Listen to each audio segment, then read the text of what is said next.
निशा अपनी सगाई के दिन से लेकर शादी के दिन तक केवल अपने पति के नाम का सपना संजोती रही थी। लेकिन शादी की पहली रात उसकी कल्पनाओं से अलग निकली। उसका पति रवि, जो उसे अपनी बाहों में भरकर प्यार जताने के लिए आतुर था, निशा के अचानक रोने से परेशान हो गया।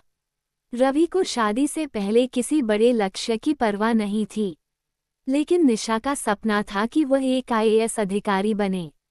पढ़ाई और करियर के लिए वह जी जान से मेहनत करती थी। शादी के कारण निशा की पढ़ाई में बाधा आई और वह अपनी जिंदगी के इस बदलाव से असहज थी। रवि को जब निशा की भावनाओं और सपनों का एहसास हुआ, तो उसने अपने जुनून को काबू में रखने का फैसला किया। उसने वादा किया कि जब तक निशा अपने सपने को पूरा नहीं कर लेती, वह उसकी इच्छा का आदर करेगा। निशा को राहत मिली और उसने पढ़ाई जारी रखने का मन बनाया। हालांकि रवि के लिए यह वादा निभाना आसान नहीं था।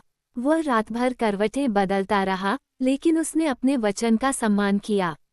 निशा सुबह जल्दी उठकर अपने सारे घरेलू काम खत्म करके पढ़ाई में लग जाती। लेकिन रवि की मां, सुमित्रा, निशा की पढ़ाई को पसंद नहीं करती थीं। उन्हें लगता था कि बहू का कर्तव्य केवल घर और परिवार तक सीमित है। सुमित्रा जानबूझकर निशा को छोटे छोटे कामों में उलझाने की कोशिश करती, लेकिन निशा ने कभी शिकायत नहीं की। सुमित्रा की हरकतों से तंग आकर उन्होंने कुछ दिनों के लिए अपनी बेटी के घर जाने का फैसला किया। जाते वक्त उन्होंने निशा पर कई आरोप लगाए। रवि अपनी मां के इस व्यवहार से दुखी था, लेकिन वह निशा के खिलाफ कुछ कहने की स्थिति में नहीं था। उसने महसूस किया कि उसकी मां का गुस्सा बेवजह है और निशा को दोष देना गलत है। मां के जाने के बाद रवि और निशा के बीच की दूरियां कम होने लगीं। वे एक दूसरे को बेहतर समझने लगे। रवि ने निशा की मेहनत और समर्पण को देखा और उसकी कद्र करने लगा। धीरे धीरे उनके बीच प्यार और सम्मान का रिश्ता गहराने लगा। एक रात निशा ने रवि का हाथ पकड़कर कहा, रवि, तुमने मेरे सपने के लिए जो त्याग किया है, वह मेरे लिए अनमोल है। मैं इसे कभी नहीं भूलूंगी। उस रात उनके बीच प्यार के बंधन और मजबूत हो गए। कुछ दिनों बाद रवि को खबर मिली कि उसकी मां बीमार हैं और अस्पताल में भर्ती हैं। उसने निशा से यह बात छिपाई क्योंकि वह मां से नाराज था।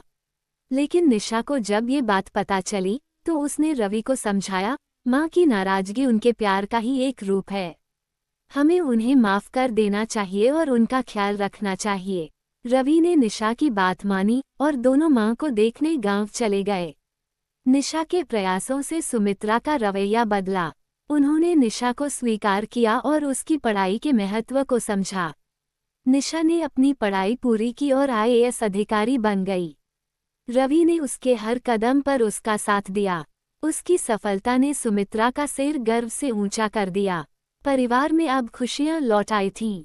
निशा ने रवि से कहा, तुम्हारे सहयोग के बिना यह संभव नहीं था। रवि ने मुस्कुराते हुए जवाब दिया, तुम्हारे सपने ही अब मेरी दुनिया हैं। उनका रिश्ता अब एक आदर्श बन चुका था, जहां प्यार, सम्मान और सपनों का मेल था।